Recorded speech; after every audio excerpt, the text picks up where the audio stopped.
ঝড় শুরু হওয়ার আগে যেমন শান্ত পরিবেশে নিজের সর্বশক্তি দিয়ে তাণ্ডব শুরু করে ঠিক তেমন করেই কায়নাতের হৃদ মাঝারে তীব্র ঝড়ের তাণ্ডব শুরু হয়েছে। হবেই না কেন, অর্ণ যে এখনও কায়নাতের কাঁধে হাত দিয়ে রেখেছে। কায়নাত মাথা নিচু করে নাকমুখ কুঁচকে শুধোয়, দয়া করে দূরে সরুন। অর্ণ গম্ভীর বদনে তাকিয়ে এখনও। মেজাজ খারাপ হচ্ছে তার। এই বাচ্চা মেয়ে কেন তার বউ হতে গেল? দুনিয়ায় কি মেয়েরা সংকট পড়েছিল? বিরক্ত হল সে, হাত সরিয়ে ধমক দিয়ে বলল, তোমায় যেন আমার চোখের সামনে না পাই। বলেই দৃষ্টির আড়ালে চলে গেল। কায়নাত দীর্ঘশ্বাস ফেলল, ভাবতে লাগল তার জীবনে অর্ণর আগমনের প্রথম দিনের কথা। মাশফিক চৌধুরী খুলনা যান না বেশ অনেক বছর হয়ে গেছে। বড় ছেলে কানাডা যাওয়ার পর থেকে তো খুলনার নামও মুখে আনেননি। চৌধুরী বাড়ি থেকে কত ফোন কল করা হয়েছে তার হিসেব নেই। আজগর চৌধুরী নিজে এসে ছেলেকে নিয়ে যেতে চেয়েছিলেন, কিন্তু তিনি নারাজ। শেষমেশ মান অভিমান ছেড়ে ছেলে দেশে আসার পর নিজের জন্মস্থানে হাজির হন পরিবার নিয়ে। গধূলি বিকেল, পাখিরা মিষ্টি স্বর ধরেছে, সাথে হালকা শীতল মিষ্টি বাতাস। চৌধুরীর বাড়ির বিশাল গেটের সামনে দাঁড়িয়ে আছে মাশফিক চৌধুরীর ছোট পরিবার। বাড়ির দারোয়ান মাশফিক চৌধুরীকে দেখে বাড়ির ভেতরে দৌড়ে গেলেন খবর দিতে। মাশফিক চৌধুরীর মা আতিয়া বেগম বৃদ্ধা মহিলা এলেন ছেলেকে এক নজর দেখার জন্য। গেটের সামনে আসতেই তিনি কেঁদে উঠলেন মেজ ছেলেকে দেখে। গলা উঁচু করে বললেন, সবাই দেখো কে আসছে আমার বাড়ি। বাড়ির ভেতর থেকে একে একে বেশ কয়েকজন মানুষ বেরিয়ে এলেন। আতিয়া বেগম ছেলেকে জড়িয়ে ধরে বললেন, এত বছর পর এসেছিস তুই? মায়ের কথা মনে পড়ে না তোর? মাশফিক চৌধুরী দীর্ঘশ্বাস ফেলে শুধান, আম্মা কাঁদবেন না দয়া করে। তাদের ভেতরে নিয়ে যাওয়া হল। চৌধুরী বাড়ি কিছুটা পুরনো বাড়ির মতো। তলা বিশিষ্ট দালান বাড়ি, তবে বিশাল বড়। আজগর চৌধুরীর ৩ ছেলে সন্তান। বড় ছেলে মতিউর চৌধুরী, যিনি বউ বাচ্চা রেখে আবার অন্যত্রে বিয়ে করে সেই বউকে নিয়ে খুলনার বাইরে থাকেন। মেজ ছেলে মাশফিক চৌধুরী, তিনি আজ থেকে বহু বছর আগে বাড়ি ছেড়ে বউ বাচ্চাকে নিয়ে ঢাকায় নিজের অবস্থান গড়ে তুলেছেন। আর ছোট ছেলে আব্দুর চৌধুরী, যিনি বউ বাচ্চা নিয়ে চৌধুরী বাড়ি থাকেন। আতিয়া বেগম ছেলে এবং ছেলের বউ ও ছেলেদের বসতে দিলেন ভেতরে এনে। সাথে নুসরাত ও নিশাও এসেছে। তাদের বিশ্রামের জন্য ঘর ঠিক করে দেওয়া হল। ফ্রেশ হয়ে আসতেই হালকা খাবারের ব্যবস্থা করা হল। বাড়িতে যখন সবাই নতুন অতিথিদের নিয়ে ব্যস্ত, তখন বাড়ির বাকি ৫ মেয়ে এই রাত্রি বেলায় গপ্প গুজবে ব্যস্ত। তারা এখনও বাড়ির মেহমানদের সাথে দেখা সাক্ষাৎ করেনি। করবে কি করে? বাড়ির ৫টা মেয়ে লাজুক স্বভাবের। নিধি, জয়া, মাহি, কায়নাত ও সুহা মিলে ছাদে পাট্টি বিছিয়ে শুয়ে আছে এই জ্যোৎস্না মাখা রাতে। বাড়ি থেকে এলো গেল তাতে তাদের কোনো যায় আসে না। চৌধুরী বাড়ি ১২ মাস অতিথি আপ্যায়ন হয়ে থাকে, এতে নতুন কি? কিন্তু তাদেরকে বোঝাবে যারা এসেছে তারা কোনো সাধারণ লোক নয়। নিধি নাক মুখ কুঁচকে ফেলল হঠাৎ করেই। বিরক্ত হয়ে বলল, নিচে থেকে এত হৈহুল্লোড়ের শব্দ হচ্ছে কেন? জয়া ঠোঁট উল্টে শুধোয়, বাড়ি নতুন অতিথিরা এসেছে শুনলি না? কারা এসেছে? মুঝে নাহি পাতা মেরি মা। নিধি মুখ বাঁকিয়ে উঠে দাঁড়াল। ছাদের দরজার দিকে এগিয়ে গিয়ে বলল, তোরা থাক, আমি দেখে আসি। আর শোন, কিছু খাবি তোরা? সুহা নাক টেনে শুধোয়, টিস্যু নিয়ে আসিস আপা। নিধি সিঁড়ি বেয়ে নিচে নামল। মেজ চাচার সাথে তার পুরো পরিবারকে দেখে চোখ বড় বড় হয়ে গেল। আশেপাশে চাতক পাখির মতো কাকে যেন খুঁজল নজরে না পেয়ে হতাশ হল বটে, তবে তা সাইডে রেখে চাচা চাচির নিকট এগিয়ে এসে সালাম দিল। সবাই এক জায়গায় বসে কথাবার্তা বলছিল। নিধি উপস্থিত হওয়ায় মাশফিক চৌধুরী গাল ভরে হাসলেন। উঠে দাঁড়িয়ে নিধির মাথায় হাত বুলিয়ে সালামের উত্তর নিয়ে বললেন, আম্মাজান, এতক্ষণ কোথায় ছিলেন আপনি? আর আপনার বাকি বোনেরা কোথায়? নিধি লাজুক হাসল। লজ্জায় পড়েছে মেয়েটা। বাড়ির বড় মেয়ে হয়ে কিনা এমন একটা কাজ করে বসল সে। উচিত ছিল অতিথিদের সাথে দেখা সাক্ষাৎ করা। সে ক্ষমা চেয়ে শুধোয়, মাফ করবেন চাচা, ঘরেই ছিলাম বোনেরা মিলে। আচ্ছা আচ্ছা, তোর বাকি বোনেরা কোথায়? সবাই ছাদে বসে আছে। এই রাত করে ছাদে কি করছে? আতিয়া বেগম রান্না ঘর থেকে বেরিয়ে এলেন। রাগ দেখিয়ে বললেন, কায়নাত কোথায়? ওকে সেই সকাল থেকে খুঁজছি আমি, তার কোনো খবরই নেই। সেও ছাদে আছে দাদি। ঠিক আছে, খানিকক্ষণ পর আমার ঘরে পাঠিয়ে দিস ওকে। নিধি টুকটাক কথা বলে সেখান থেকে সোজা ছাদে চলে এলো। এসেই বলল, মেজ চাচা এসেছে উনার পরিবার নিয়ে। সুহা তাড়াহুড়ো করে উঠে বসল। চোখ কপালে উঠেছে তার। সে নাক টানা বাদ দিয়ে বলল, আদাল ভাই এসেছে? এসেছে। থেমে মন খারাপ করে বলল, শুধু ডাক্তার বাবু আসেনি। কায়নাত সবার কথা শুনে কপালে গভীর ভাঁজ ফেলল। গায়ের ওড়না ঠিক করে মিনমিন করে বলল, তোমরা কাকে নিয়ে কথা বলছ? জয়া খুশি তে গদগদ হয়ে বলল, মেজ চাচা, তুই চিনবি না বুড়ি। চাচার 4টে ছেলে আছে আর 4জন দেখতে রাজকুমার। মাহি বিরক্ত হয়ে বলল, রাজকুমার না ছাই? ডাক্তার বাবু আর আদাল ভাই তো পুরোই ঠোঁট কাটা। কি থেকে কি বলে তার কোনো ঠিক নেই। আবার আয়মান ভাই তো শালার ব্যাপারে কি আর বলবো। আর রইল অর্ণ ভাই, আল্লাহ তারে কি দিয়ে বানিয়েছে তিনি ভালো জানেন। মুখটা সব সময় প্যাঁচার মতো করে রাখে। যদিও শুধু মুখেই শুনেছি এই কথা, কারণ অর্ণ ভাই বাংলাদেশে থাকে না অনেক বছর ধরে। ডাক্তার বাবু আর তার 2 ভাই আসে সব সময়, তবে মা কিংবা বাবা কেউ আসে না। কায়নাত সব কথা শুনে শুধোয়, মা বাবা কেন আসে না? আব্বার সাথে ঝগড়া হয়েছিল ছোট কোনো ব্যাপার নিয়ে, তারপর থেকেই কারোর সাথে কারোর যোগাযোগ নেই। সম্ভবত উনার দ্বিতীয় স্ত্রী কে নিয়েই ঝামেলা হয়েছিল। সে যাই হোক, চল আমরা দেখা করে আসি। কায়নাত আর নিধি বাদে সবাই নেমে গেল ছাদ থেকে। নিধি কায়নাত কে বলল, দাদি তোকে উনার ঘরে যেতে বলেছে। কেন? সারাদিন তোকে দেখেনি, হয়তো কোনো দরকার আছে। কায়নাত মাথা নাড়িয়ে বড় করে মাথায় কাপড় দিল। সিঁড়ি বেয়ে নেমে তলা থেকে দেখল বাড়ি ভর্তি মানুষ। 2 জন মেয়ে যাদের থেকে চোখ ফেরানো দেয়। আর ঠিক অপর পাশে সোফায় বসে আছে 3 জন দর্শন যুবক। একজন গম্ভীর মুখ করে ফোন টিপছে আর বাকি 2 জন বাকিদের সাথে কথায় ব্যস্ত। জিভ দিয়ে ঠোঁট ভেজাল সে। সবার চোখের আড়ালে দাদির ঘরে এলো। আতিয়া বেগম ঘরে বসে পান বানাচ্ছিলেন। কায়নাত কে দেখে তিনি বদনে রাগ নিয়ে বললেন, কোথায় ছিলিস সারাদিন? আবার তুই গ্রামে বের হয়েছিলি তাই না? কায়নাত গাল ভরে হাসল। 2 হাত দিয়ে দাদি কে জড়িয়ে ধরে বলল, আমায় কিনে এনেছ বলে হারিয়ে ফেলার এত ভয় দাদি? রুকি বেগম থমকে গেলেন মেয়েটার কথা শুনে। কায়নাতের মুখমণ্ডল পর্যবেক্ষণ করে বললেন, তোর তাই মনে হয়? তা নয়তো কি, এত খারাপ তোর কাছে আমরা? কায়নাত দাদি কে ছেড়ে দিয়ে বিছানায় আরাম করে বসল। তারপর বলল, তাহলে লক্ষ লক্ষ টাকা দিয়ে আমাকে এই বাড়িতে আনার কারণ কি দাদি? শুনতে চাস? আম্মা বাইরে, আব্বা আপনাকে ডাকছে। লতা বেগম এসে জানালেন শাশুড়ি কে। ছোট বউয়ের কথা শুনে আতিয়া বেগম থেমে গেলেন। কায়নাত বাড়ির ছোট গিন্নির দিকে তাকিয়ে রইল কিছুক্ষণ। এই মহিলা কে দেখলে তার কেমন যেন লাগে। অস্থির অনুভূতি হয়, কিন্তু কেন? সুহা একবার বলেছিল লতা বেগমের মতো দেখতে সে। অচেনা মানুষ দেখলে বলবে তারা মা মেয়ে। সুহার কথা শুনে কায়নাত হাসত। আতিয়া বেগম কায়নাত কে বললেন, বাড়িতে মেহমান এসেছে, দেখা করেছিস? আমি কেন দেখা করব? দেখা করবি মানে? অতিথি এসেছে আর দেখা করবি না? কায়নাত লাফ দিয়ে বিছানা থেকে নামল। ঘরের বাইরে যেতে যেতে বলল, তুমি বুড়ি খুব খারাপ জানো, আমাকে তুমি আর ডাকবে না নিচে। বলেই সে প্রস্থান করল। আতিয়া বেগম দীর্ঘশ্বাস ফেলে ঘরের বাইরে গেলেন।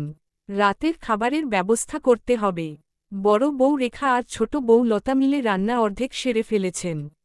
বেহরুজ বেগম ড্রয়িং রুমে বসেছিলেন। নিশা রান্না ঘর থেকে নুসরাতের জন্য গরম দুধ এনে দিল। নুসরাত গর্ভবতী 2 মাসের। বেশ খেয়াল রাখে অর্ণর পরিবার তার। বেহরুজ বেগম হঠাৎ সিঁড়ির দিকে তাকালেন। দেখলেন কালো রঙের সালোয়ার কামিজ পরা একটা মেয়ে সিঁড়ি বেয়ে উপরে উঠছে। তিনি চিনতে পারছেন না মেয়েটাকে। চৌধুরী বাড়ির কেউ বলে তো মনে হচ্ছে না। কায়নাত দৃষ্টির আড়াল হয়েছে বেশ কিছুক্ষণ হয়ে গেছে। বেহরুজ বেগম এখনও মেয়েটার চেহারা কল্পনা করতে ব্যস্ত। কি মায়াবী মুখশ্রী মেয়েটার। নিতান্তই বাচ্চা একটা মেয়ে। রাত 9টার দিকে খাবারের ব্যবস্থা করা হল। সবাই উপস্থিত খাবার টেবিলে। আজগর চৌধুরী সুহা কে বললেন, কায়নাত কোথায়? সুহা মাত্রই ডাইনিং টেবিলে বসেছে। দাদার কথা শুনে শুধোয়, ও তো ঘরেই আছে দাদা। ওকে নিয়ে এসো। আসবে না সে? কেন? সুহা নিধির দিকে তাকালো। নিধি সুহার দৃষ্টি বুঝে বলল, দাদা ও নিচে আসতে চাইছে না। অনেক অপরিচিত মানুষের মাঝে ওর অস্বস্তি হবে। লতা বেগম শ্বশুরের পাতে ভাত বেড়ে দিয়ে বললেন, আব্বা আপনি ওই মেয়ে কে নিয়ে পড়ে আছেন কেন? যখন পেটে টান লাগবে তখন সুরসুর করে একাই চলে আসবে। আতিয়া বেগম ছোট বউয়ের দিকে তাকালেন। মহিলার মুখটা ভীষণ মলিন। আজগর চৌধুরী চোয়াল শক্ত করলেন। মাশফিক চৌধুরী বাবা কে উদ্দেশ্য করো শুধালেন। কায়নাত কে বাবা? লতা বেগম বললেন। কিনে এনেছেন আব্বা ওই মেয়েকে। বাপ মায়ের। চুপ করবে তুমি ছোট বউ? মুখ সামলে কথা বলবে আমার সামনে। কিনে এনেছি মানে কি? তুমি কি কিছু জানো না? জেনে বুঝে এসব কেমন মন্তব্য করছো তুমি? আতিয়া বেগম স্বামীকে শান্ত করতে বললেন। হয়েছে, চুপ করুন আপনি, আমি গিয়ে ডেকে নিয়ে আসছি। আতিয়া বেগম উপরে চলে যেতেই বেহরুজ বেগম বললেন। মেয়েটাকে বাবা, এসেছ যখন তখন আস্তে ধীরে সব জেনে যাবে। আশা করি খাওয়ার সময় আমাকে কেউ কোনো প্রশ্ন করবে না। আতিয়া বেগম জোর করে কায়নাতকে নিয়ে এলেন। সবার দৃষ্টি কায়নাতের দিকে, শুধুমাত্র অর্ণবাদে। কায়নাত দাঁত খিচে দাঁড়ালো টেবিলের কাছে। আতিয়া বেগম স্বামীর পাশের চেয়ারে বসিয়ে দিতেই আগজর চৌধুরী বললেন। এত ডাকাডাকি করতে হয় কেন বনু?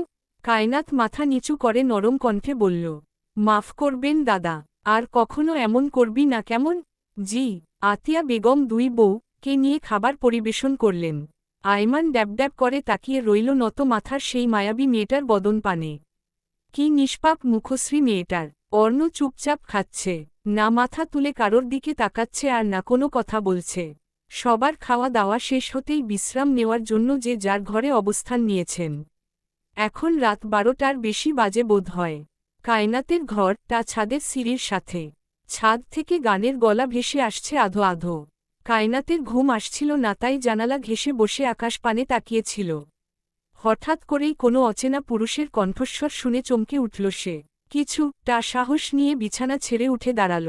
আজ কতগুলো মাস ধরে এই বাড়ি আছে, অথচ কখনো এমন ঘটনা ঘটতে দেখেনি সে। পা টিপে টিপে আবছা আলোয় ঘরের দ্বার খুলে সিঁড়িতে পা রাখল। গানের গলা এত সুন্দর, কায়নাত মুগ্ধ হচ্ছে যতই এগিয়ে যাচ্ছে। আকাশেও অল্প নীল ভুল হতে অন্তমিল, একা একা রং মিছিল ছিলে না যখন। এইটুকু গানের স্বর শ্রবণেন্দ্রিয় হতেই কায়নাত এসে থামল ছাদের দরজার সামনে। এলোমেলো দৃষ্টি ফেলে দেখার চেষ্টা করল আদৌ এই গান, এই মন মাতানো সরকার। কায়নাত ধীরে পা রাখল ছাদে। তার ঘরের ঠিক উপরের সাইডে উকি দিতেই আবছা আলোয় দেখতে পেল কেউ একজন রেলিং ঘেঁষে দাঁড়িয়ে গগন পানে তাকিয়ে এই গান ধরেছে। মনে সাহস সঞ্চয় করে পা বাড়াল সেদিকে। মাথায় লম্বা বড় ঘোমটা। কে আপনি? কোনো চিকন কমল নারী কণ্ঠস্বর কর্ণপাত হতেই আয়মান গান থামিয়ে ফট করে তাকালো কায়নাতের মায়াবী মুখশ্রীতে। কায়নাত কপালে গাঢ় ভাঁজ ফেলে তাকিয়ে আছে।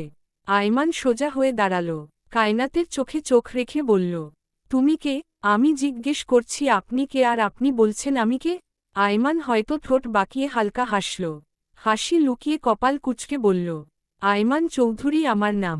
চেনো নিশ্চয়ই? কায়নাত থমকে গেল।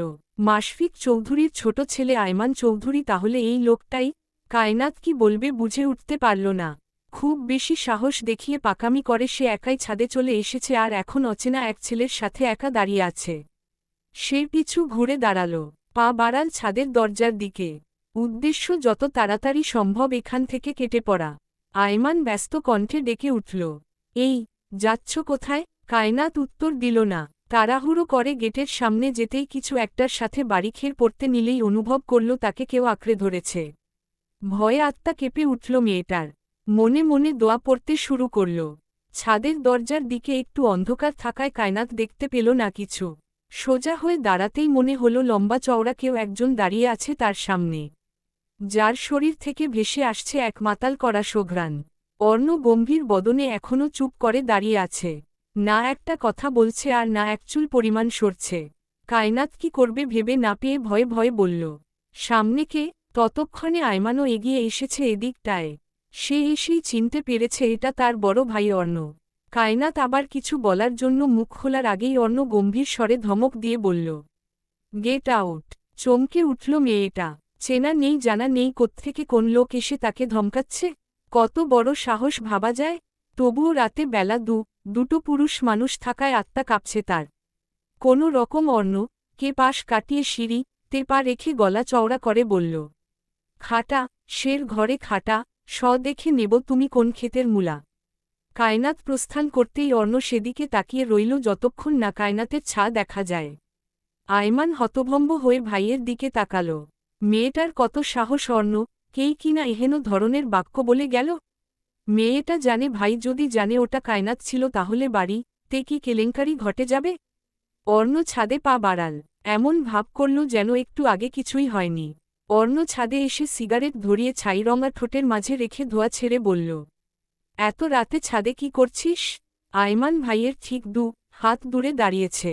সে চাপা নিঃশ্বাস ফেলে বলল, ঘুম আসছিল না ভাইয়া তাই ছাদে এলাম একটু। কিন্তু তুমি কেন আসলে প্রশ্ন করছিস? দুঃসাহস দেখালাম একটু। অর্ণ হাসল, সেই হাসি আয়মানের চোখে ধরা পড়ল না। ভাই কে সে বোঝে না। বড্ড রহস্যময়ী এক পুরুষ এই ছেলে। কখন কি ভাবে করে কিংবা করবে কিছু বোঝার উপায় নেই। অর্ণ তৎক্ষণাৎ কথা বলল না। সিগারেট শেষ করে পা দিয়ে সে ফেলল ছোট জ্বলন্ত সিগারেটের টুকরোটা। আয়মানের কাঁধে হাত রেখে হঠাৎ করেই অন্য প্রসঙ্গে চলে গেল সে। সেই শুধোয়, তোর এই গানের গলা, তাকে আমি অনেক হিংসা করি এটা জানিস তুই? আয়মান হতবাক ভাইয়ের কথা শুনে। সে অবাকের চরম পর্যায়ে। লাইক সিরিয়াসলি ভাইয়া, তুমি আমার কণ্ঠ কে হিংসা করো? তুমি কি কম ভালো গান গাও? ইভেন প্রেম ভাইয়াও সুন্দর গান গায়, শুধু আমি একা না। অর্ণ শুধোয়, আমি গান গাইতে পারি এটা তোকে কে বলল? পড়শি আপু। বলেই আয়মান হাত দিয়ে মুখ চেপে ধরল। ইসস রে, ভুল জায়গায় ভুল মানুষের নাম মুখ দিয়ে বের হয়ে গেছে। এখন গায়ের চামড়া সুস্থ থাকবে? ভাই মেরে কেটে না চামড়াগুলো কে মাটি দিয়ে আসবে? আয়মানের ভাবনা মতো কিছুই হল না। অর্ণ স্বাভাবিকভাবে আয়মানকে ছেড়ে দিয়ে গেটের নিকট এগিয়ে গিয়ে আবার পিছু ঘুরে বলল, অনেক রাত হয়েছে, ঘুমিয়ে পড়। খুব ভর সকাল। বাড়ির গিন্নি রা উঠে কাজে লেগে পড়েছে। মতিউর চৌধুরীর দুই ছেলে নাজনীন ও হাসান মিলে বাড়ির পুকুর থেকে মাছ মেরেছে। মা চাচির কাছে দিয়ে বাড়ির পাশের পুকুর থেকে ভাই গোসল করে মাত্রই বাগানে বসেছে। এখন কায়নাত আসবে কাপ চা নিয়ে এবং চায়ের কাপ জনের হাতে দিয়ে কোমরে হাত দিয়ে রাগ দেখিয়ে বলবে, তোমরা জানো না এত সকালে ঠান্ডা পানিতে বেশিক্ষণ থাকলে ঠান্ডা লেগে যেতে পারে? তবুও কেন তোমরা এত সকালে গোসল করো? হ্যাঁ। তারপর নাজনীন চায় চুমুক দিয়ে বলবে, বাহ বুড়ি, তুমি তো খুব ভালো চা বানাও। তোমার হাতের চা না খেলে দিনটা কাটেই না। নাজনীনের পামপুট্টিতে অবশ্য একটু কাজ হয়। অন্যদিকে হাসান মুচকি হেসে বলবে, তোকে কে বলেছে আমরা প্রতিদিন এই সময়ে গোসল করি? কায়নাত বলবে, আমাকে কি মনে করেছ বড় ভাই? আমি কি কিছু জানি না বা দেখি না? আমার ঘরের জানালা দিয়ে পুকুর পার স্পষ্ট দেখা যায়, খেয়াল করেছ কখনো? সেই একই আলাপ এই তিনজনের মধ্যে প্রায় হয়ে থাকে। আজও হল তাই। স্নিগ্ধ সকালে দুই ভাইয়ের জন্য গুটি গুটি পায়ে চা নিয়ে এলো কায়নাত। চা নিশ্চয়ই সে বানিয়েছে। জনকে চা দিল ঠিক, কিন্তু কোনো কথা বলল না। সে চা দিয়ে বড় বড় পা ফেলে বাগানে যেখানে সবজি বোনা হয়েছে সেদিকে চলে গেল। হাসান অবাক হয়ে ছোট ভাইকে বলল, বুড়ির আজ হল কি? আজ বকল না আর না একটা কথা বলল। নাজনীন কপাল কুঁচকে মেয়েটার দিকে তাকিয়ে আছে। কায়নাত বাগান থেকে বড় সাইজের একটা লাউ, কয়েকটা বেগুন, করলা আর কাঁচামরিচ ছিঁড়ে বাড়ির ভেতরে চলে গেল। হাসান বলল, বকেছিলি তুই? নাজনীন শুধোয়, নিজের কলিজা কে ও বকে? তাহলে হলো কি? বাড়িতে আবার কেউ কিছু বলেছে নাকি? ছোট চাচি আম্মা ছাড়া আর কে বকবে ওকে? নাজনীন কিছু বলল না। এখানে বলার মতো কিছু নেই। কায়নাত সবজিগুলো এনে রান্নাঘরে রেখা বেগমকে দিয়ে বলল, চাচি আম্মা আজকে আমি রান্না করি? আতিয়া বেগম তাজবিহ গোনা শেষ করে বললেন, তোকে গিন্নি সাজতেন বলেছে কে? রান্না করে হাত পা পোড়ানোর শখ হয়েছে না? কায়নাত নাক ছিটকে বলল, বুড়ি তুমি বেশি কথা বলো। রান্না হচ্ছে মেয়েদের একটা গুণ ও সৌন্দর্য, আর তুমি কি বলছ? আমি কি বিয়ে শাদী করব না কোনোদিন? জামাই কে কি রান্না করে খাওয়াব? পরে যখন ঘাড় ধাক্কা দিয়ে আবার তোমার বাড়ি পাঠিয়ে দিবে তখন তো বলবে, কায়নাত রে ওরে মুখপুরি, তোরে কতবার কইছিলাম রান্না শিখ, কিন্তু তুই শিখলি না, এখন কি হইল দেখলি? ঘাড় ধইরা তোর জামাই তোরে বাইর কইরা দিল। আতিয়া বেগম চোখ বড় বড় করে তাকালেন। রেখা বেগম হাসছেন মুখে আঁচল চেপে। কায়নাত কোমরে হাত দিয়ে আতিয়া বেগমের দিকে রাগী চোখে তাকিয়ে আছে। রুকি বেগম কায়নাতের কানমুলে দিয়ে বললেন, এই এত কথা শিখেছিস কোথা থেকে? হ্যাঁ, দিন দিন পাজি হয়ে যাচ্ছিস। তোর সখী রা এসব শেখায় তোকে না? ও বুড়ি, আমার কান ছাড়ো, ব্যথা পাই, ছাড়ো ছাড়ো, দাদার কাছে যে কিন্তু বলবো তোমার বউ আমাকে ইচ্ছে মতো মেরেছে। আতিয়া বেগম হাল ছাড়লেন। কায়নাতের কান ছেড়ে দিয়ে রেখা বেগম কে বললেন, দেখলি বড় বউ এই মাইয়া বলে কি, আমাকে দাদার ভয় দেখায়। রেখা বেগম হাসতে হাসতে বললেন, আম্মা ওকে ছাড়ুন, ও তো পুরো পাগল। কায়নাত অভিমানী চোখে চাচি আম্মার দিকে তাকিয়ে বলল, তাহলে কি তুমি বলছো আমায় রান্না করতে দিবে না? পারবি না বুড়ি, জেদ করিস না। হলোও তাই, রান্না করতে দিল ই না বেচারি কে। চৌধুরী বাড়ি কোনো কাজের লোক নেই, শুধু বাইরে একজন দারোয়ান আছে। কায়নাত কাজ খুঁজে না পেয়ে তলা থেকে শুরু করে পুরো নিচতলা সুন্দর করে ঝাড়ু দিয়ে পরিষ্কার করে ফেলল। জামা কাপড় ময়লা হয়ে গেছে, তাই ভাবল ছাদে কয়েকটা ফুলের গাছে মাটি দিতে হবে, এখন দিলেই ভালো হয়। সে কাজ কায়নাত ছাড়া আর কে করবে? সুহা, মাহি কিংবা নিধি আপাত ছুঁয়েও দেখবে না। নাজনীন এক বস্তা মাটি এনে ছাদে রেখে দিয়েছে কায়নাতের কথা মতো। কায়নাত ছাদে গিয়ে মাথায় জড়ানো ওড়না কোমরে বেঁধে লেগে পড়ল কাজে। নিধি ভার্সিটি থেকে আসার সময় নার্সারি থেকে কয়েকটা ফুলের গাছ এনে দিয়েছিল তাকে। এই তো গত পরশুর কাহিনী। কায়নাতের খোপা করা ঘন কালো চুলগুলো খুলে গেছে, হাতে মাটি, তার উপর এত গরমে মেয়েটা বিরক্ত হল খুব। পাশেই কারোর লম্বা খাম্বার মতো ছা দেখে বিরক্তি আরও কয়েক গুণ বেড়ে গেল। কাজের সময় কেউ আশেপাশে থাকলেও বিরক্ত লাগে তার। সে ঘাড় বাঁকা করে পাশে তাকাতেই দেখলে পেল কালকে সোফায় গম্ভীর বদনে বসে থাকা সেই সুদর্শন মানব। ভয়ে আত্মা লাফাচ্ছে। কোমরের ওড়না খুলে তাড়াতাড়ি শরীরে জড়িয়ে মাথায় কাপড় দিল। পিছু ঘুরে হাঁটা ধরলেই অন্য শুধোয়, এই মেয়ে দাঁড়াও। থেমে গেল কায়নাতের পা, বুক কাঁপছে দুরুদুরু, কাঁপছে চোখের পাতা, ঠোঁট তিরতির করে কম্পিত হচ্ছে। অর্ণ কায়নাতের থেকে ঠিক কয়েক হাত দূরত্ব রেখে দাঁড়িয়ে আছে। কায়নাত পিছু ঘুরে তাকালো না, তবে শুকনো ঢোক গিলে বলল, বলুন। অর্ণ বিরক্তিকর কণ্ঠে শুধোয়, সকাল সকাল এই ছাদ নষ্ট করলে কেন? ছাদ নষ্ট করেছে? কায়নাত অবাক হয়ে মাথা নিচু করে পাশে তাকালো। একটু জায়গায় মাটি ঢেলেছে সে, তা ছাড়া পুরো ছাদ পরিষ্কার। বেজায় বিরক্ত হল সে, দাঁতে দাঁত চাপল অর্ণর বাক্য শুনে। কালকে রাতে এই লোকের সাথেই তার ধাক্কা লেগেছিল, খুব ভালো করে বুঝে গেছে। এভাবেই কালকে ধমক দিয়েছিল এই লোক। কায়নাত গেটের দিকে এগিয়ে যেতে যেতে বলল, ময়লা করেছি, বেশ করেছি, দরকার হলে পুরো বাড়ি ময়লা করব, তাতে আপনার কি অসভ্য লোক? কায়নাত চোখের আড়াল হতেই অর্ণ হাতমুঠো বন্দি করে ফেলল। এই মেয়েটা এত বেশি বেয়াদব যে তার শরীর জ্বলছে। মন তো চাচ্ছে থাপড়ে সবগুলো দাঁত ফেলে দিতে। সে ছাদে এসেছিল একটু হাঁটাহাঁটি করতে, কিন্তু এসেই দেখল একটা মেয়ে ছাদে মাটি দিয়ে নোংরা বানিয়ে রেখেছে ছাদ, তাই সে এগিয়ে এসেছিল। এগিয়ে এসেও ভুল করে ফেলল বোধহয়। তার বাপের বাড়িতেই তাকে অপমান করা হচ্ছে। সকালের নাস্তা দেওয়া হয়েছে, ডাইনিং টেবিল জুড়ে পুরো চৌধুরী বাড়ির মানুষ বসে আছে। নাজনীন বসেছে কায়নাতের পাশে, আর ঠিক সামনে বরাবর আরমান, আদাল আর অর্ণ। বিশাল বড় টেবিল হওয়ায় বাড়ির সকলে অনায়াসেই একত্রিত হয়ে বসতে পারে। আজ সকাল সকাল সবজি রুটি হয়েছে। খাওয়া শেষ করে যে যার কাজে লেগে গেছে। নাজনীন সাদা পাঞ্জাবি পরে মাত্রই নিজের ঘর থেকে বের হলো আর দেখা মিলল মনের রানীর সাথে। কায়নাত মাথায় কাপড় দিয়ে সিঁড়ির দিকে এগিয়ে যাচ্ছিল। নাজনীনের ডাকে থেমে গেল সে। পিছু ফিরে নাজনীন কে দেখে কোমরে হাত দিয়ে বিরক্ত হয়ে বলল, তোমাকে কতবার বলেছি আমাকে পিছু ডাকবে না? নাজনীন এগিয়ে এসে কায়নাতের মাথায় টোকা মেরে বলল, রাগিনী রানী আমার, এত রাগ কোথায় থাকে? হ্যাঁ, আপনি নিশ্চয়ই এখন গ্রাম ঘুরতে যাচ্ছেন। কায়নাত মুখ বাঁকিয়ে বলল, জানোই যখন তাহলে জিজ্ঞেস করছো কেন? এত যে গ্রাম ঘুরু, যদি তোমাকে কেউ চুরি করে নিয়ে যায়? কায়নাত ফিক করে হেসে দিল। পিছু ঘুরে সিঁড়ি দিয়ে নামতে নামতে বলল, কার এত সাহস যে মির্জা বাড়ির মেয়ে কে চুরি করে নিয়ে যাবে? বলতে বলতে কায়নাতের পা থেমে গেল। পিছে ফেলে আসা দিনগুলোর কথা মনে পড়তেই কাঁপন ধরল বুকে। শুকনো ঢোক গিলে নিজেকে স্বাভাবিক রাখার চেষ্টা করল। নাজনীন হাসি খুশি থাকলেও কায়নাতের কথা শুনে চুপসে গেল। সেই কালো দিনগুলোর কথা মনে পড়লেও যেন ভয় হয় রাগিনী কে হারিয়ে ফেলার।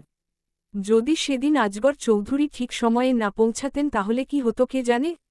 নাজনীন কায়নাত কে নিয়ে বাড়ির বাইরে নিয়ে হাঁটতে হাঁটতে বলল, তা রাগিনী রানী, আপনি এখন কোন সখী বাড়ি যাবেন? কায়নাত আর চোখে তাকালো নাজনীনের দিকে। মুচকি হেসে বলল, মাইশার বাড়ি যাব, তারপর তোমাদের পেয়ারা বাগানে গিয়ে গাছে উঠব। তারপর কি করব জানো? কি করবে? তোমাদের সব গাছ থেকে পেয়ারা পেরে সবাইবে বিলিয়ে দিব। নাজনীন অভিনয় করে চিন্তিত ভাব আনল মুখে। তারপর বলল, রাগিনী রানী, আপনি তো আমার দাদার ব্যবসায় লাল বাত্তি জ্বালিয়ে ছাড়বেন। কায়নাত শব্দ করে হেসে উঠল। নাজনীন তাকালো সেই প্রাণখোলা হাসির পানে। সেই নিজেও মুচকি হাসল। কায়নাত বাড়ির গেট পেরিয়ে অন্য রাস্তা ধরে ঘাড় বাঁকিয়ে বলল, লস হয়ে যাবে বলে ভয় পাচ্ছ? ভয় পেও না, তোমাদের এত বড় বাগান যে পুরো গ্রাম বিলিয়ে দিলেও শেষ হবে না। কায়নাত চলল নিজের গন্তব্যে। নাজনীন ঠোঁট কামড়ে হাসল। উল্টো পথে হাঁটা ধরে আবার পিছু ফিরে চাইল। দেখল চঞ্চল পাখির মতো উড়ে যাচ্ছে তার মনের রাগিনী রানী। মেয়েটা এত বাচ্চা, মি করে মাঝে মধ্যে মনে হয় এই বুকের মাঝে লুকিয়ে রেখে আজীবন পুষে রাখতে। কেউ দেখবে না, নজর দিবে না, আর হারানোর ভয়ও থাকবে না। আজগর চৌধুরীর ফলের ব্যবসা আছে। জায়গায় জায়গায় বিভিন্ন ধরনের ফলের বাগান। কায়নাত তার ৩ সখী কে নিয়ে চৌধুরী বাড়ির পেছনের পেয়ারা বাগানে এসেছে। মুনিয়া ও সুরঞ্জনা হল ওর ফুপাতো 2 বোন, আর মাইশা হল স্কুলের বান্ধবী। সুরঞ্জনা কায়নাত কে নিয়ে বাগানের বসার জায়গায় বসে আছে মুখ ভার করে। মুনিয়া ও মাইশা পেয়ারা পাড়তে গাছে উঠেছে। সুরঞ্জনা অনেকক্ষণ চুপ থেকে বলল, তুই কি আর মির্জা বাড়ি ফিরবি না? কায়নাত তাকালো মেয়েটার দিকে, ঠোঁটে চিলতে হাসি রেখে বলল, সে সাধ্য আমার আছে? টাকার বিনিময়ে চৌধুরী সাহেব এনেছেন এই বাড়ি। এত লক্ষ লক্ষ টাকা পরিশোধ করার মতো না সাধ্য আছে, আর না মির্জা বাড়ি ফেরার মতো বুক ভর্তি সাহস। মামা এত টাকা ঋণ না করলে আজকে তোর আর মামির জীবন খুব সুন্দর হতো বল? সে আর বলতে, মা তো তাও ভালোই আছে আমাকে রেখে, কিন্তু আমি আশ্রিতা হয়ে পড়ে আছি অন্যের ঘরে। চৌধুরী বাড়ির মানুষ কি ভালো নয়? কায়নাত মুচকি হেসে বলল, বাড়ির প্রত্যেকে ভীষণ ভালো। দাদি আর দাদা তো আমাকে চোখে হারায়, আর রইল বাড়ির মেয়েরা, ওরাও ভীষণ ভালো। সুরঞ্জনা মন খারাপ করে বলল, তোর কথা অনেক মনে পড়ে জানিস। বাড়িটা খালি হয়ে আছে তোকে ছাড়া। কায়নাত সুরঞ্জনার গাল টেনে দিয়ে বলল, মন খারাপ করছো কেন? ঢাকা কবে ফিরছ তোমরা? আগামী সপ্তাহে হয়তো চলে যাব। বেশ, আমার সাথে দেখা করে যাবে তো? সুরঞ্জনা কায়নাতকে জড়িয়ে ধরে বলল, পিচ্ছি বোন আমার, আমি যদি পারতাম তাহলে তোকে সাথে করে নিয়ে যেতাম আমার সাথে। মায়ের কথা বড্ড মন পড়ছে জানো। মা কে কতদিন দেখি না, ছুঁই না, অনুভব করি না, একটু জড়িয়ে ধরি না। আমার ভীষণ কষ্ট হয়, মনে হয় মায়ের শরীর ঘেঁষে শুয়ে থাকতে। মায়ের কবর কোথায় সেটাও তো আমি জানি না। সুরঞ্জনা সোজা হয়ে বসল। সে নিজেও জানে না মামির কবর কোথায়। দীর্ঘশ্বাস ফেলল সে। মুনিয়া ও মাইশা গাছ থেকে নেমে কায়নাতদের পাশে এসে বসল। ওরা আসতেই কায়নাত ওড়না খুলে কোমরে বেঁধে ফেলল শক্ত করে। কোন গাছে উঠবে ভাবতে ভাবতে একটা মাঝারি সাইজের গাছে উঠে পড়ল। সুরঞ্জনা দের থেকে বেশ কিছুটা দূরে চলে এসেছে সে। বেছে বেছে কয়েকটা পেয়ারা পেরে ওড়নায় বাঁধল। আরেকটা বড় দেখে পেয়ারা পেরে কামড় দিয়ে যেই না নিচে তাকালো অমনি চমকে উঠল ভয়ে। গাছের নিচে দাঁড়িয়ে আছে আয়মান, আদাল, অর্ণ ও হাসান ভাই। হাসান ভাই ও অর্ণ সিগারেট খাচ্ছে পাশাপাশি দাঁড়িয়ে। কায়নাত খুব সাবধানে কোমর থেকে ওড়না খুলে শরীরে জড়িয়ে নিল। পেয়ারাগুলো ওড়নায় টোপলা করে বেঁধে একটু নিচে নেমে এলো। আশেপাশে চোখ বুলিয়ে দেখল সুরঞ্জনা দের থেকে সে অনেক দূরে। ওদের নজরে আসছে না। স্বস্তির নিঃশ্বাস ফেলল কায়নাত। এই বাগানে এসেছে এটা যদি হাসান ভাই জানে তাহলে নিশ্চয়ই দাদির কানে এই কথা চলে যাবে, আর যদি দাদি জানে তাহলে দাদার কানে যাবে, আর যদি দাদা জানে তাহলে বাড়ি থেকেই আর বের হতে পারবে না। শুকনো ঢোক গিলল কায়নাত। আদাল গাছের সাথে হেলান দিয়ে দাঁড়াতেই গাছটা দুলে উঠল খানিক। কায়নাতের হাত থেকে সবগুলো পেয়ারা একটা একটা করে নিচে পড়ে গেল, সাথে মুখ থেকে বেরিয়ে এলো হালকা শব্দ। সবগুলো পেয়ারা আদালের মাথায় পড়েছে। নিচে সবাই চমকিত দৃষ্টিতে তাকায়। কায়নাত ওড়না দিয়ে মুখ ঢেকে ফেলেছে। আদাল মাথায় হাত বুলিয়ে বলল, কোন শাকচুন্নি দিন দুপুরে আমার মাথায় পাথর ফেললি রে? সামনে আয় বেয়াদব। বলতে বলতে গাছের উপরে তাকায়। দেখে একটা মেয়ে মাথায় ওড়না পেঁচিয়ে বসে আছে। হাসান ভ্রু কুচকে ধমক দিয়ে শুধোয়, এই গাছে কে উঠেছ? কায়নাত উত্তর দিল না।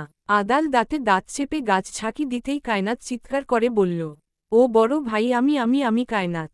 সবাই বিস্মিত হয়ে তাকায়। অর্ণ কেমন অদ্ভুত দৃষ্টিতে তাকিয়ে আছে। এত বড় মেয়ে কিনা বাদরের মতো গাছে উঠে ঝুলছে? এটা মানা যায়? তার মধ্যে বাগানে একটা মানুষ নেই, এত নিরিবিলি জায়গায় একা একটা মেয়ে। মাথায় কি সমস্যা? হাসান তাড়াতাড়ি গাছের নিকট এগিয়ে এসে ধমক দিয়ে বলল, বুড়ি তোকে কতবার মানা করেছি এই বাগানে আসবি না? বাড়ির সামনে কি বাগান নেই? তারপরও কেন বাড়ির পেছনে আসিস তুই? কায়নাত কাচুমাচু করে মিনমিন করে বলল, আমাকে আগে নামতে দাও, তারপর বলি। নেমে কি আর দাঁড়াবি তুই? নাকের ডগা দিয়ে দৌড়ে পালাবি সেটা কি আর জানি না ভেবেছিস? কায়নাত কাদো কাদো মুখ করে শুধোয়, সত্যি বলছি পালাব না, আমাকে নামতে দাও। হাসান সাহায্য করল কায়নাতকে নামতে। কায়নাত নেমে পেয়ারাগুলো আবার তুলে নিয়ে এক জায়গায় দাঁড়াল। সবার দিকে আর চোখে তাকিয়ে দেখল আদাল ভ্রু যুগল কুচকে তার দিকে তাকিয়ে আছে, আর আয়মান মুচকি মুচকি হাসছে তাকে দেখে। তো আরেক ভাই অন্যদিকে ঘুরে দাঁড়িয়ে আছে। কায়নাত মনে মনে বিড়বিড় করে বলল, খবিশ লোক। হাসান কায়নাতকে বলল, এই বাগানে কেন এসেছিস? সুরঞ্জনা আপু আর মুনিয়া এসেছে আমার সাথে দেখা করতে। হাসান চারপাশ চোখ বুলিয়ে বলল, কোথায় ওরা? বাইরের দিকে। দেখা করতে এসেছে ভালো কথা, তাই বলে বাগানে কেন? বাড়ি গিয়ে দেখা করা যায় না? কায়নাত শান্ত কণ্ঠে শুধোয়, কিনে এনেছ বলে ওদের সম্মানে লাগে তাই যায় না দেখা করতে। অর্ণ কপালে গভীর ভাঁজ ফেলে তাকালো সর্ষি কন্যার বদন পানে। সবাই একই কথা কেন বলছে? আর এই মেয়েটাই বাকে, যার জন্য পুরো বাড়ির মানুষ এত সচেতন? অর্ণ ভ্রু ভাঁজ করেই তাকিয়ে রইল মেয়েটার দিকে। আদাল প্রশ্নোৎসুক দৃষ্টিতে তাকিয়ে, মানে হচ্ছে কি এখানে তিন ভাইয়ের এক ভাইও বুঝতে পারছে না? হাসান দীর্ঘশ্বাস ফেলে শুধোয়, এটা কেমন ধরনের কথা? ওদের ডাক, আমি কথা বলবো ওদের সাথে। তোমার সামনে ওরা আসবে না। কেন? জানি না, কিন্তু আসবে না। বেশ ভালো, তাহলে ওদের বাড়ি ফিরে যেতে বল, আর তুই চুপচাপ চৌধুরী বাড়ির দিকে হাঁটা ধর। কায়নাত মাথা নাড়িয়ে বাগানের ৩ নাম্বার গেটের দিকে চলে গেল। কায়নাত প্রস্থান করতে আদাল শুধোয়, হাসান ভাই এই মেয়ের কাহিনী কি বলবে প্লিজ? আর এই মেয়ে চৌধুরী বাড়িতেই কেন রয়েছে? বাপের পাপের বোঝা মেয়ে বয়ে চলেছে। মানে? শুনবি, বলো। এই গ্রামের ভোগুল হাট চিনিস? ওই দিকটায় ওর বাড়ি। মির্জা বাড়ির মেয়েও চিনিস নিশ্চয়ই? আয়মান মাথা ঝাঁকিয়ে বলল, ওই নীল রঙের একটা দালান বাড়ি, মনে হয় একতলা, তাই না? হ্যাঁ, ওই বাড়ি। ওর বাবা মানে সোহেল মির্জা, যিনি জুয়া খেলে খেলে লক্ষ লক্ষ টাকা ঋণ করেছেন এবং নেশা পানি করে কায়নাত ও তার মাকে মারধর করতেন। এত পরিমাণ ঋণ করেছিলেন সোহেল চাচা যে বাড়ি অবধি বিক্রি করতে চেয়েছিলেন, কিন্তু চাচার বড় ভাই করতে দেননি। তারপর যারা টাকা পয়সা পেত বাড়ির মধ্যে এসে হাঙ্গামা করত 2 দিন পর পর। কায়নাতের মায়ের উপর অত্যাচার করত দিনের পর দিন। বাপের বাড়ি থেকে টাকা পয়সা আনার জন্য নির্যাতন করা হতো। কায়নাতের মায়ের বাপের বাড়ির পরিস্থিতিও তেমন একটা ভালো ছিল না। একটা সময় তিনি অত্যাচার সইতে সইতে হয়তো শেষ সিদ্ধান্ত নিয়েছেন দুনিয়ার সুখ তার জন্য নয়, এই জীবন প্রাণ ত্যাগ করতে হবে। একদিন রাতে সোহেল চাচা নেশা করে এসে বাড়িতে বেশ ঝামেলা ক্রিয়েট করেন এবং স্ত্রীকে মারধর করার পর বাড়ি থেকে বেরিয়ে যান। তারপরের দিন সকাল বেলা পুরো গ্রাম ছড়ায় মিলি চাচি গলায় ফাঁসি দিয়েছেন। পুরো গ্রামে হৈহুল্লোড় লেগো এই নিয়ে। সোহেল চাচা আর ফিরে এলো না। পুরুষের মতো পালিয়ে গেল গ্রাম ছেড়ে। কি বা করত? ৩৩ লাখ টাকা ঋণ কি আজকের কথা? হাসান লম্বা শ্বাস টানল, তারপর আবার বলল, সেই সকাল বেলা শুধু কায়নাতের চিৎকার করে মা ডাকটা শুনেছিলাম। মেয়েটা চিৎকার করে কাঁদছিল। মিলি চাচির বডি নিচে নামানোর পর যারা সোহেল চাচার কাছে টাকা পেত তারা এসে হাজির হয় মির্জা বাড়ির উঠানে। হাজির হবেই না কেন? লক্ষ লক্ষ টাকা কি আর ছেড়ে দেওয়া যায়? মতিন নামে একটা লোক ছিল যিনি সোহেল চাচার কাছে ১৯ লাখ টাকা পেতেন। একদিকে মায়ের মরা লাশ, অন্যদিকে বাপের করা লক্ষ লক্ষ টাকা ঋণ। কায়নাত সেদিন চিৎকার করে সবার কাছে সাহায্য চেয়েছিল, কেউ এগিয়ে আসেনি। সাহায্য করা তো দূরের কথা, মায়ের নিথর দেহ ঝাপটে জড়িয়ে ধরে হাউমাউ করে কাঁদছিল। গ্রামের অর্ধেক মানুষ বোধহয় সেদিন মির্জা বাড়ি হাজির হয়েছিল। দাদা, ছোট চাচা, আমরা 2 ভাই সহ গ্রামের মেম্বার, চেয়ারম্যান, অনেক মুরব্বি একত্রিত হয়েছিলাম সেদিন। মতিন একটা আবদার রেখেছিল, হয় তার ১৯ লাখ টাকা ফেরত দিতে হবে, না হয় সোহেলের মেয়ে কায়নাতকে দিয়ে দিতে হবে। ৪০ বছরেরও বেশি একটা লোকের সাথে ১৫ বছর বয়সী একটা মেয়েকে বিয়ে দেওয়ার প্রশ্নই উঠে না। তোরা বিশ্বাস করবি না, সেই দিন ওই মুহূর্তে বাড়ি ভর্তি মানুষের সামনে মতিন কায়নাতের শরীরে হাত দিয়েছিল। কি নোংরা একটা অবস্থা ঘটেছিল সেখানে। হাসানের গলা ধরে এলো। আয়মানের মুখটা একটু হয়ে গেছে, সে না কিছু বলতে পারছে আর না সইতে পারছে। আদাল বাকরুদ্ধ, এখানে ঠিক কি বলা উচিত সে ভেবে পাচ্ছে না। হাসান কিছুক্ষণ নিশ্চুপ থেকে বলল, মতিন কে সেদিন দাদা নিজের জুতো খুলে বাড়ি ভর্তি মানুষের সামনে মেরেছিলেন। টাকা পাবে দেখে একটা বাচ্চা মেয়ের সাথে জোর জবস্তি করবে? ৩৩ লাখ টাকা সেদিন দাদা পরিশোধ করেছিলেন। যারা পাওনাদার ছিল সবাইকে সবার টাকা বুঝিয়ে দিয়ে কায়নাত কে চৌধুরী বাড়ি নিয়ে আসেন। মায়ের কবর কোথায় এটা সে আজ অবধি জানে না। চৌধুরী বাড়ি আছে আজ প্রায় ৮-৯ মাসের বেশি হতে চলল। ওর মায়ের কবর আমাদের চৌধুরী বাড়ির পুকুর সাইডে দেওয়া হয়েছে। গ্রামের মানুষ সেদিনের পর থেকে কটু নজরে দেখা শুরু করেছিল কায়নাতকে। মতিন কায়নাতের হাত ধরে টানাটানি করেছিল, শরীরে বাজেভাবে স্পর্শ করেছিল। মানুষ প্রতিবাদ করা বাদ দিয়ে আরও কলঙ্ক করেছিল ওকে। বলেছিল এই মেয়ের কোনো ভবিষ্যৎ নেই, বিয়ে হবে না, সংসার হবে না, আর না জীবনে সুখী হতে পারবে। থামল হাসান, তারপর তাচ্ছিল্য হেসে বলল, সব থেকে বড় কথা কি জানিস তোরা? মিলি চাচি কিন্তু কায়নাতের আপন মা নন, আর না সোহেল চাচা ওর বাবা। আদাল চমকে ওঠে বলল, তাহলে ওর মা বাবাকে? আর কিছু বলতে চাই না, জানতে পারবে সব কিছুই সময় হোক। কিন্তু এই ৩৩ লাখ টাকা দিয়ে দাদা কায়নাত কে এই বাড়িতেই কেন নিয়ে এলো? কোথায় রাখত? আর মির্জা বাড়ি থাকলে ওর রুহু বের করে ফেলত ওর চাচা।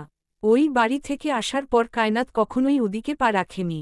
আয়মান ভীষণ কষ্ট পেয়েছে কায়নাতের অতীত শুনে। সে দুঃখ প্রকাশ করে বলল, মেয়েটার কত দুঃখ, অথচ সব সময় দেখি চঞ্চল পাখির মতো উড়ে বেড়ায়, কাউকে কখনো কিছু বুঝতেই দেয় না। হাসান দীর্ঘশ্বাস ফেলল। অর্ণ এতক্ষণ চুপ থাকলেও এবার প্রশ্ন করল, সোহেল মির্জা আর খোঁজ করেনি কায়নাতের?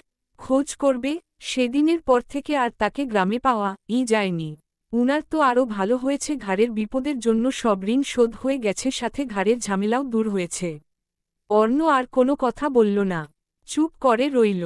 ৪ ভাই হাঁটা ধরল বাড়ির পথে। এখানে এসেছিল বাগান দেখতে, এসে দেখে কায়নাত এখানে। মেয়েটার অতীতের কথা ভাবলেও বুকের ভেতরটা ফেটে যায়। যতই হোক বোন বলে কথা। এলিপসেস দুপুর গড়িয়ে বিকেলের দেখা মিলেছে।